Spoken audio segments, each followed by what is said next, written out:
உலக பொதுமொழியான ஆங்கிலத்தை நம் செம்மொழியாம் தமிழ் மொழி மூலம் கற்போம் வாருங்கள். விங்கிலிஷ் தமிழ் வழியே ஆங்கிலம் சேனலுக்கு உங்க எல்லாரையும் வரவேற்கிறேன். இன்னைக்கு வீடியோ பார்ட்ஸ் ஆஃப் ஸ்பீச்சோட செகண்ட் செஷன். சரிங்களா? போன வீடியோவில் என்ன பார்த்தோமோ அதோட கண்டினியூவேஷனை தான் இன்னைக்கு இந்த வீடியோவில் நம்ம பார்க்க போகிறோம். இன்னைக்கு அட்வர்ப்ஸ், ப்ரிப்போசிஷன்ஸ், கன்ஜங்ஷன், இன்டர்ஜெக்ஷன்ஸை பற்றி பார்க்க போகிறோம். அடுத்தது அட்வர்ப்ஸ். இப்போ ஒரு நவுனை விவரிக்கிறத நம்ம அட்ஜெக்டிவ்னு பார்த்தோம் இல்லைங்களா? அதே மாதிரி ஒரு வேர்பை விவரிக்கிறது இல்லைன்னா குவாலிஃபை பண்ணுற வார்த்தையை நம்ம அட்வர்ப்னு சொல்லுவோம். எக்ஸாம்பிள்ஸ் பார்க்கலாம். Ravi is writing the book slowly அப்படின்னு சொல்லுவோம். அதாவது ரவி எப்படி எழுதிட்டுருக்காரு? ஸ்லோவாக எழுதிட்டுருக்காரு. ஸோ அந்த ஸ்லோலி அப்படின்ற வார்த்தையை அட்வர்ப்னு சொல்லுவோம். He walked very fast. நடந்தாரு அப்படின்றது verb. எப்படி நடந்தாரு? Very fast அப்படின்ற ரெண்டு வார்த்தை. இது adverbs.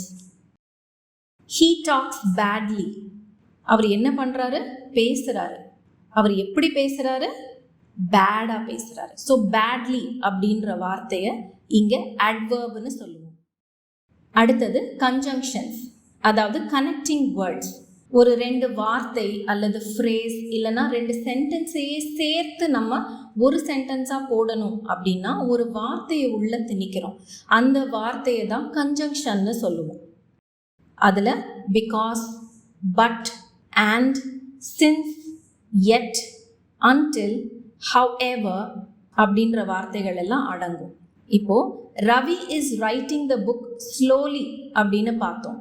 Because he was tired. ஏன் ஸ்லோவாக எழுதினாரு?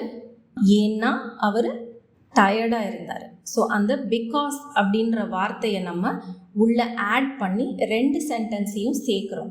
ஸோ அந்த பிகாஸ் அப்படின்ற வார்த்தையை கன்ஜங்ஷன் அல்லது கனெக்டிங் வேர்ட்ஸ்ன்னு சொல்லுவோம். ஐ swim and cycle in the morning. Swim and cycle, அந்த அண்ட் அப்படின்ற வார்த்தை கன்ஜங்ஷன். அடுத்தது ப்ரிப்போசிஷன்ஸ். இதை தமிழில் முன்மொழிவு அப்படின்னு சொல்லுவாங்க.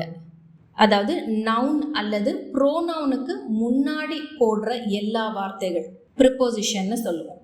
எக்ஸாம்பிள்ஸ் பார்க்கலாமா? He sat on the chair, அதாவது சேருக்கு மேலே உட்கார்ந்தார். On the chair. She was hiding under the table. எங்கே ஒளிஞ்சிருந்தா? டேபிளுக்கு கீழே. ஸோ அண்டர் அப்படின்ற வார்த்தை preposition. The cat jumped off the counter. Off அப்படின்ற வார்த்தை ப்ரிப்போசிஷன். இதில் ஆன், இன், அட், ஆஃப் இது எல்லாமே ப்ரிப்போசிஷன்ஸ். கடைசியாக இன்டர்ஜெக்ஷன்ஸ். இந்த சொல் ஒரு ஸ்போக்கன் இங்கிலீஷ்க்கு ரொம்ப முக்கியமான ஒரு வார்த்தை அப்படின்னு சொல்லலாம். இதை தமிழில் இடைச்சொல் அப்படின்னு சொல்லுவோம். அதாவது ஒரு சென்டென்ஸுக்கே ஒரு இமோஷனை கொடுக்கக்கூடிய ஒரு தன்மை இந்த வார்த்தைக்கு இருக்குது. சரிங்களா?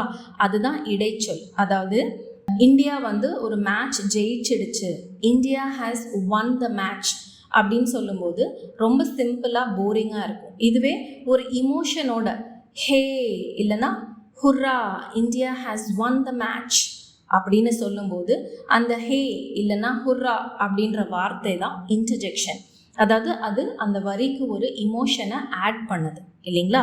அதே மாதிரி congratulations, you have a baby boy அப்படின்னு சொல்லும்போது உங்களுக்கு பையன் பிறந்திருக்கான், கங்க்ராச்சுலேஷன்ஸ் அப்படின்னு சொல்கிறீங்க. ஸோ அந்த கங்க்ராச்சுலேஷன்ஸ் அப்படின்ற வார்த்தை அந்த வரிக்கே ஒரு இமோஷனை கொடுக்குது இல்லைங்களா? ஸோ அந்த வார்த்தையை இன்டர்ஜெக்ஷன் அப்படின்னு சொல்லுவோம். Ouch, it is painful. அதாவது விழுந்துட்டோம், வலிக்குதுன்னு சொல்லும்போது அவுச் அந்த வார்த்தை சொன்னாதான் அந்த வலியே எவ்வளோ இமோஷ்னலாக கனெக்ட் ஆகுதுன்றத நம்ம தெரிஞ்சுக்கலாம் இல்லைங்களா? அந்த அவுச் அப்படின்றது தான் இன்டர்ஜெக்ஷன்.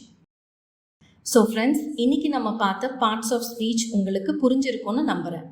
எந்த டவுட் இருந்தாலும் தயவுசெய்து கமெண்ட் பாக்ஸில் போடுங்க. அடுத்த வீடியோவில் அதை பற்றி நம்ம பேசலாம். அடுத்தடுத்த செஷன்ஸை மறக்காமல் பார்க்கணுன்னா இந்த சேனலை நீங்கள் சப்ஸ்கிரைப் பண்ணணும். கூடவே பெல் பட்டனையும் ப்ரெஸ் பண்ணணும். Keep rocking till we meet in the next video. Bye friends.